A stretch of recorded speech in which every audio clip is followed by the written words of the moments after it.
Salut la gang, j'espère que vous allez bien. Donc, Crypto GR pour aujourd'hui encore parler rapidement de crypto-monnaie. J'ai fait ma petite recherche rapide, je vous dirais, il y a déjà une petite semaine et demie. Puis là, je me disais, je vais partager mes premières informations, puis le pourquoi, pourquoi j'ai l'impression que Zilliqa, qui est une crypto-monnaie au même titre que l'Ethereum, puis probablement un peu que le Bitcoin aussi, ou le Dogecoin peut-être. Mais c'est une crypto-monnaie qui a, selon moi, du potentiel, puis qui pour l'instant vaut, dans la mesure où que ça vaut pas très cher, parce que c'est pas encore connu, puis probablement parce que les deux King of the Place, qui sont Bitcoin puis Ethereum, ont quand même gardé bien basse sur le marché. Déjà parce que c'était les premiers. Ensuite, parce qu'ils sont très utilisés depuis quand même un bon moment. Donc, les gens switchent pas, puis ont pas envie de switcher, puis il n'y a pas encore peut-être assez de gens ou d'applications, etc., qui vont aller se baser sur le système Zilliqa. Il y en a beaucoup qui vont aller sur Ethereum. Donc, peut-être le pourquoi que Zilliqa n'a pas encore beaucoup d'engouement, beaucoup de prix, mais selon moi, il y a toutes les capacités, la scalability, etc., pour planter un jour les deux King of the Place, actually. So, Zilliqa, la gang, pourquoi, selon moi, c'est une monnaie quand même qui a du potentiel.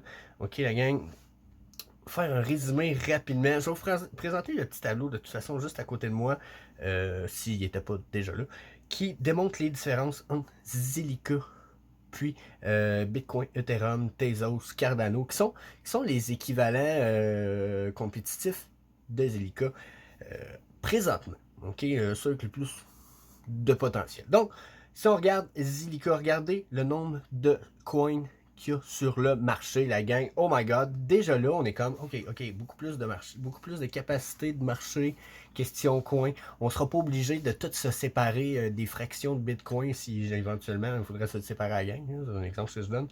Mais ça l'offre beaucoup plus de scalability. Le système est plus gros. Peut-être un jour, on va être capable d'avoir si la plupart de la planète ou de la population se met dans le monde de la crypto, puis que ça devient un peu le système monétaire planétaire, enfin pas tout de suite, peut-être dans 20, 30, 100 ans, mais si ça devient un peu majoritaire, Zilliqa va être capable de faire la job. Ensuite, si on regarde, ça a été launché, ça a été launché en 2019, ça va faire bientôt un an et demi, 2 ans, ça va faire 2 ans, depuis le 31 janvier. Donc, Zilliqa, quand même récent, c'est nouveau aussi, probablement. Le pourquoi aussi que ça n'a pas beaucoup de valeur encore. Ensuite, si on regarde le consensus puis le mécanisme, donc c'est de la façon que fonctionne le système.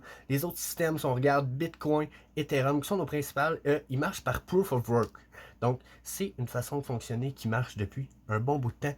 Le seul problème, c'est que souvent, ça peut occasionner un peu plus de temps que les autres systèmes qui sont peut-être comme Liquid Proof of Stake ou Ouroboros Proof of Stake, etc.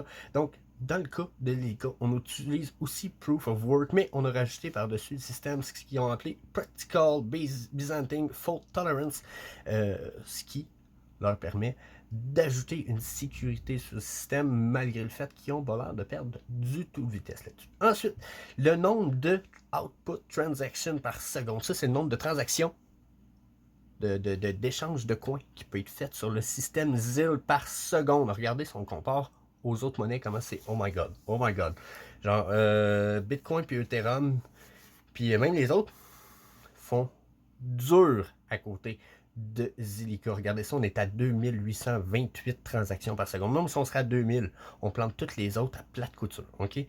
Puis, on sait aussi que le nombre de transactions par seconde fait augmenter présentement le coût du gaz de l'Ethereum. Imaginez si on a autant de transactions secondes possibles avec Zilliqa, comment qu'on va éviter beaucoup de transaction fees puis de gas fees. Donc, un bon petit avantage si vous voulez mon avis. Ensuite, est-ce que c'est un système qui supporte les smart contracts? Les smart contracts, c'est pas quelque chose que je vais expliquer aujourd'hui parce que ça demanderait trop long de vidéos, la gang, mais un système qui est capable d'avoir des smart contracts, oh my god, déjà, méchant gros avantage. Si on regarde Bitcoin, si on regarde Ethereum, oui, puis les trois autres, aussi.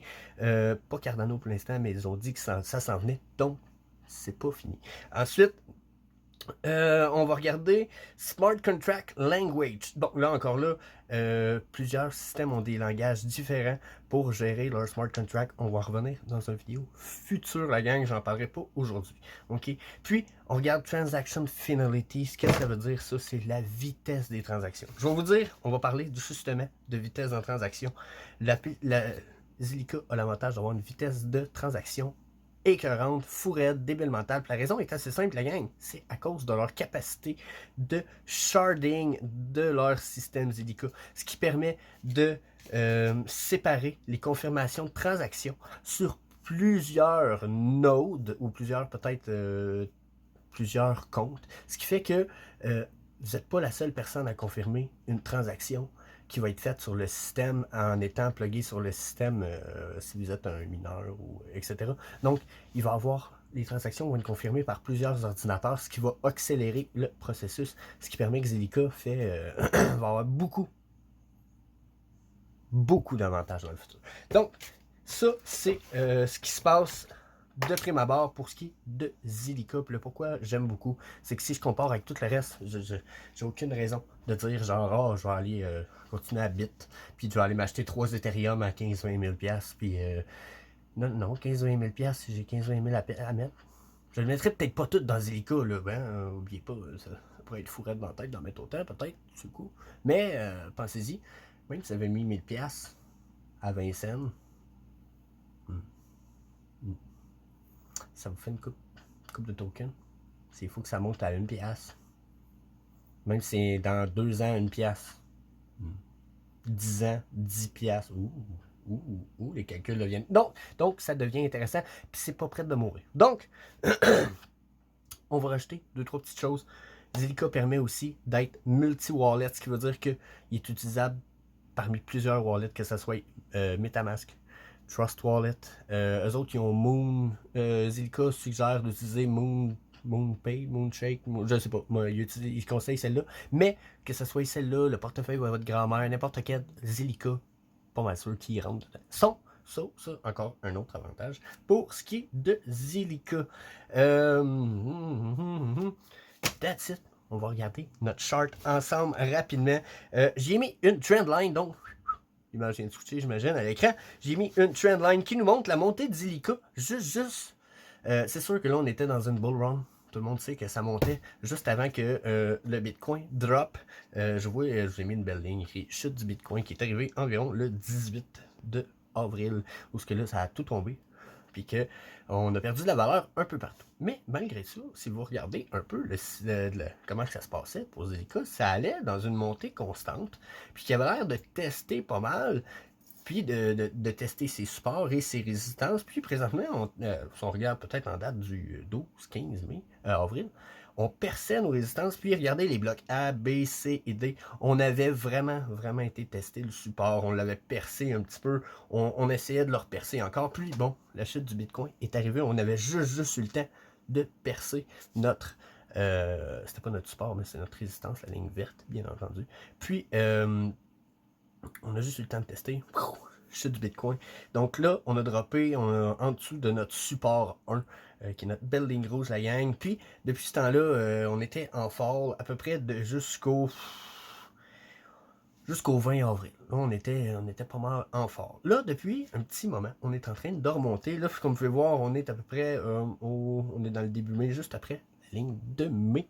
Puis, j'ai rajouté une ligne qui est un peu ma prédiction de ce qui s'en vient. Parce que on a eu la ligne des résistances à 20 cents, la gang, qui a été traversée il n'y a pas très longtemps, juste avant la fin mai, probablement le 26-27.